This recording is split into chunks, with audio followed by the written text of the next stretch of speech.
Salut! Dans cette vidéo spéciale MPC, on va apprendre à sampler, c'est-à-dire à créer des échantillons à partir d'un disque vinyle. On va donc voir les points suivants: sampling vinyle, découpe d'échantillons one-shot en mode shop, manuel d'ailleurs, édition et traitement de samples, création d'un programme de façon à pouvoir réutiliser ces samples dans des productions. Alors, cette vidéo est la version gratuite et courte, je dirais, d'une vidéo plus longue et plus complète que je finis de préparer et qui sera accessible sous une forme ou une autre très bientôt. Bref, ne perdons pas de temps et voyons les prérequis. Alors, évidemment, j'assume que vous ayez une platoche et puis des disques à sampler, sinon on ne va pas pouvoir faire grand-chose. Tout d'abord, voyons la borne arrière de la MPC où vous allez devoir connecter la source. Vous voyez ces entrées L et R, donc left et right ou 1 et 2. On va donc connecter la sortie de notre ampli ou préampli ou table de mixage dans mon cas, ici, de façon à récupérer le signal du disque dans la MPC. Ce rotatif nous permet de gérer le niveau d'enregistrement, comme on le verra tout à l'heure. Une fois que c'est fait, on va devoir calibrer le niveau entrant afin de ne pas avoir un signal trop faible ou trop puissant. Pour ça, on va enfoncer la touche Sampler.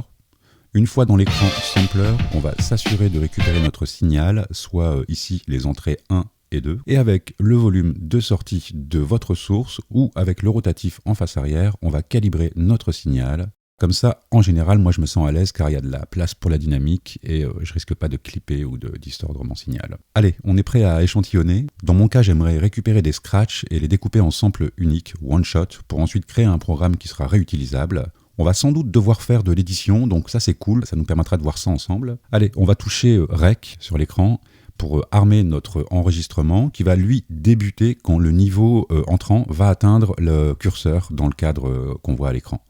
Allez, c'est parti.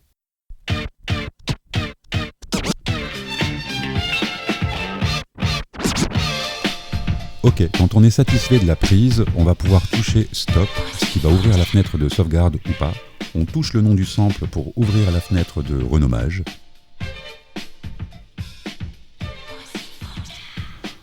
On va toucher Keep pour valider. Maintenant, on s'attaque au gros du dossier. On va éditer notre prise en enfonçant Sample Edit, ce qui aura pour effet d'ouvrir la fenêtre d'échantillon de sample. Avec le locateur de gauche, je viens chercher le début de la partie qui m'intéresse. Et en enfonçant ce pad, je vais vérifier le point de début. Alors, on va pouvoir agrandir la forme d'onde pour aller chercher le détail. Voilà. Maintenant, on va préparer notre prise à la découpe avec l'écran Trim Shop ici. Et on arrive donc dans la fenêtre Shop. Pour ajouter des tranches que l'on va ensuite découper, il faut soit utiliser l'écran et toucher Slice pour ajouter un repère de tranche, soit utiliser la méthode plus fun qui consiste à lancer la lecture et placer des slices à la volée en enfonçant un pad vide comme ici.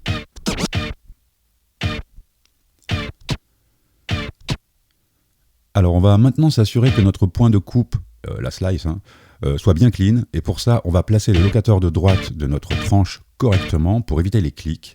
Le point de fin d'une tranche étant le point de début d'une autre, c'est quand même assez rapide comme tâche.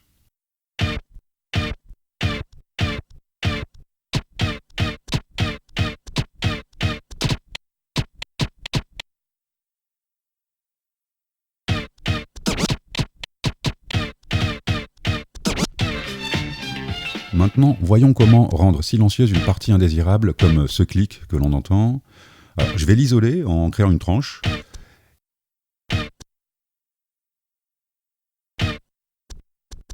Et je vais éditer cette tranche. Quand c'est bon, on touche Process. Et là, on va chercher Silence. Puis, on valide avec Do It. Alors quand c'est fait, on peut donc supprimer le marqueur de tranche, puisqu'on n'a plus besoin de cette tranche maintenant, avec l'outil Gomme, comme ceci.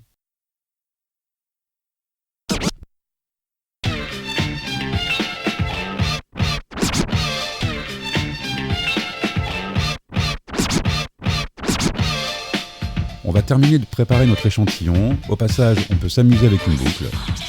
Mais on verra les boucles dans la version longue de cette vidéo. Ok, maintenant on est ready pour découper nos échantillons en scratch unique.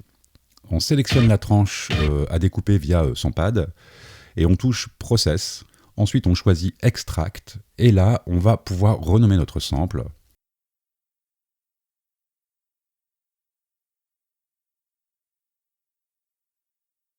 Une fois que c'est fait, on valide avec Do It.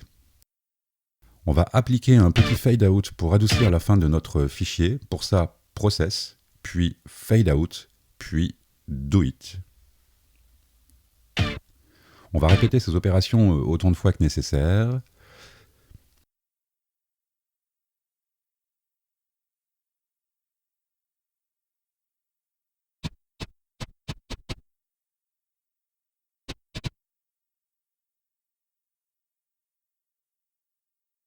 Ok, on a presque terminé. Il nous faut juste créer un nouveau programme de samples qui va accueillir nos samples fraîchement créés.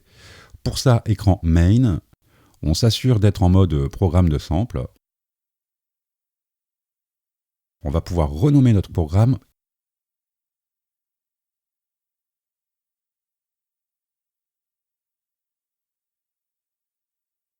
Et pour finir, on va toucher Sample Assign pour alimenter nos pads en samples. Et à partir de cet écran, on va pouvoir glisser, déposer nos samples sur les pads souhaités.